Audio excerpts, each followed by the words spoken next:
YouTube, I'm Kate and welcome to The Kate Show. Today we are going to be diving right into how to be a blogger. This is going to be the first video of a multi-video series which is going to feature Social Media 101, how to be a blogger, Instagram secrets, how to work with big brands, how to work with influencers, SEO tips and tricks of the trade.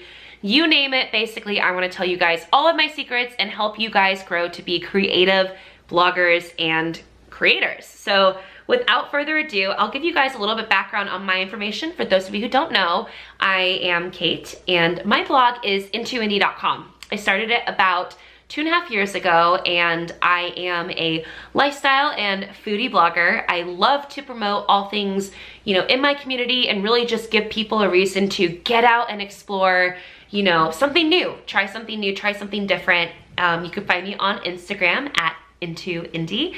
And I get emails almost every day asking me, I want to blog. How do I start a blog? What do I do? I'm scared. Can you help me? And I want to go to lunch with everyone. I want to go to coffee with everyone. I want to have cocktails, especially cocktails, with everyone. But unfortunately, I've gotten to the point where I'm either out of time or I meet people who don't even live in Indiana through social media and I'm like, well, crap, how do I help them, get started? So then I'm driving home one night and all of a sudden, ding, light bulb comes on and I'm like, hello, put it on YouTube. Let's get this ball rolling. Let's make this as accessible to everyone, totally free and really help everyone be able to grow. So I'm gonna go through my top 10 tips and kind of, little stories here and there of what helped me grow as a blogger. And if there's anything I wish I would have known before I started, I'm gonna make sure to throw that in there too.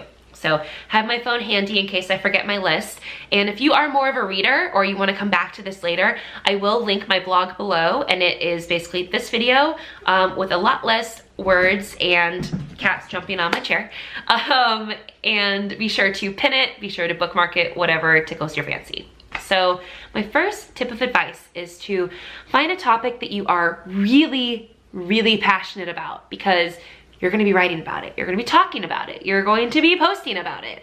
So you wanna find something that you really like. For me, I love to eat. I love going out to restaurants. I love trying new things. I'm from Indiana and I moved East Coast and West Coast. And when I came back, people kind of looked at me like I had 5 heads. Like, why would you come back to Indiana? There's, quote, nothing to do here. Well, I made it my mission to share with everyone that there's so much to do here. You just kind of have to get out and try it and then talk about it and encourage, your friends and family to come with you. So that's my passion. That is something that I am very, very, very proud of. And for some other people, they're shopaholics and they love fashion, which if you are one of those people, please come dress me. I'm wearing a t-shirt and a Spice World sweatshirt right now. I don't even know what this is called. That's how much of a not fashion shopaholic I am. Some people are really into cars.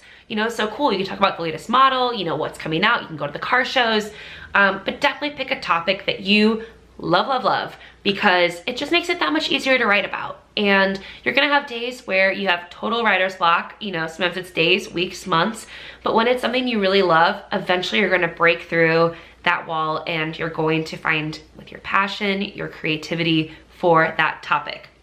Tip number 2, and this is something that I learned and made my own mistake with, is to pick a name that is available across all platforms. So I'm talking about, if you pick a name, like for me, IntoIndie, IntoIndie.com was available, great.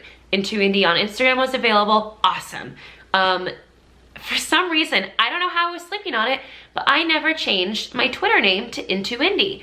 And now it's in a whole other language and someone else has my handle, which is not the end of the world, but it makes it so much easier when you have the same handle for, working with different brands or even just put on your business card. It's just one thing all across the way.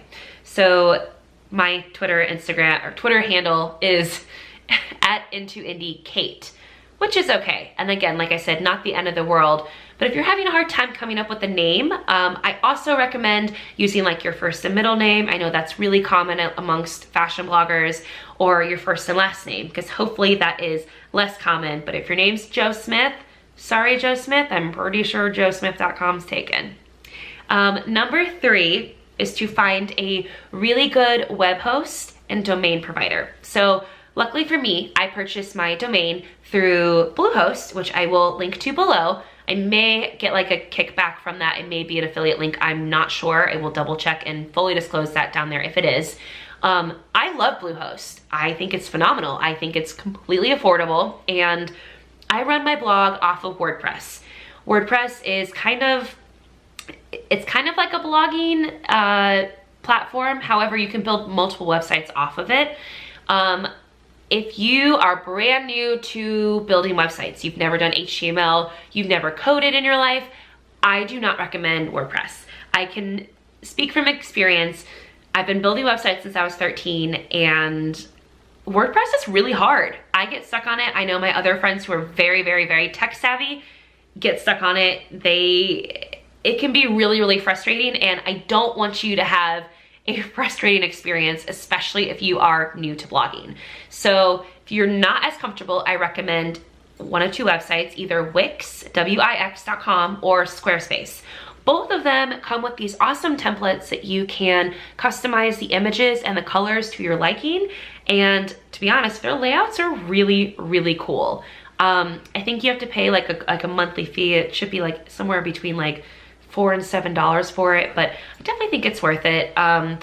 It's great to work with. I personally prefer WordPress because it gives me more control over my website and my rankings. But again, if you're just getting started, I think you should stick with Wix or Squarespace. What's my number? 5, 4? What number are we on, y'all? Let's see. Number 4. Oh yes, of course. So before you start, and this can vary for both parties. I have some people who, like, their friends and family are like totally on board, ready to go, really, really pumped for them to launch a blog. And then I have other people who are like, I'm so scared. I don't want to tell my friends. They're going to make fun of me. Or like, you know, I'm just insecure. I'm not confident about it. Either way, I think this tip applies to both. And it is to write several posts before you launch your blog. So this could be, you launch it, you post it on Facebook, your friends and family like your page, they're following it, they sign up for your emails, or you just start a blog, you know, very quietly, and you kind of ease into it, and you're gonna find people who are interested in the same thing as you. So you wanna hold their attention. You don't wanna wait forever before you have a new blog post. So I recommend having anywhere from 3 to maybe 7 posts written, or at least topics picked out that you want to write about. That way you can kind of keep the momentum going, you know, whether you post weekly or bi-weekly, monthly, whatever you want to do. It's just fun to kind of keep up with it. And I love when my favorite bloggers post consistently. Like, you get in a schedule of checking, like, oh, I know Carly always posts on Fridays, so I'm gonna go check. Or, you know, my favorite vlogger posts Monday, Wednesday, Fridays. So I know to anticipate that post, which is really fun to keep up with. What number are we on? Number, oh my gosh, I'm blind. That's the second page. Number 5, interact with your favorite bloggers. That can be anything from commenting on their page to liking their Instagrams, interacting with them on Instagram, commenting. You know, finding different ways to be like, hey, like, I started my blog too, and I really look up to you, or, you know, I really appreciate the content that you're putting out there. People respond really, really well to that. And it's a good way to kind of, you know, edge your way into your community. You know, if you are a car blogger and you comment on Salamandra stuff, you know, he's gonna read it, and that's pretty freaking cool. He's like a huge car vlogger, I should say. You know, but definitely finding, you know, people that maybe you want to emulate to some extent, you know, that really inspire you. You know, like, I love, and I was just talking about this with my friend Kelly the other day, Teza on Instagram. Holy cow, her posts are amazing, and she's just like a very creative soul. She's like a model. She's 6 foot tall, beautiful, but just like the way that she shoots her different outfits and photo shoots are really, really cool. And I think we both, you know, really like her. It's cool to see different things that are inspired by her too. Next up, we have, oh yes, search Facebook groups. So there are tons of resources for blogging, for local, just different influencer groups. I know me, I am a part of an Indiana YouTubers group, which is really fun to see different people's videos. And I'm also part of this awesome group called the Indie Blog Society, which I know they have other ones in different cities, in different states. Ours is a free group and you join, and there's everything from, you know, people who are mommy bloggers to, you know, teachers to brands that you want to work with, foodie bloggers, fashion bloggers, green bloggers. I mean, there are every type of blogger you can imagine all in one space. And it's really great because you can ask people for, you know, different product advice. You can ask them, you know, hey, who's having a problem with Instagram? It's really nice to have people to relate to or to bounce ideas off of. I love it because for me, it's a great space to go to when I have, you know, I'm working with a client consulting and I'm like, hey, let's do an influencer event. And that way I can kind of gauge interest and invite certain people that way. And, you know, I love giving people with a smaller following a chance too, you know, because they're not always the ones who are included, you know, when they're first getting started. So I love being able to like give that opportunity out as well. So search online. You know, some groups do, you know, engagement pods, which could be, you know, through Instagram, which means you're a part of a group of people who all go comment on each other's pictures. Or, you know, one of my favorites is, you know, post a blog that you're really proud of this week, and people will all go and comment and you kind of go and return the favor, which is really nice and it helps you from an engagement standpoint.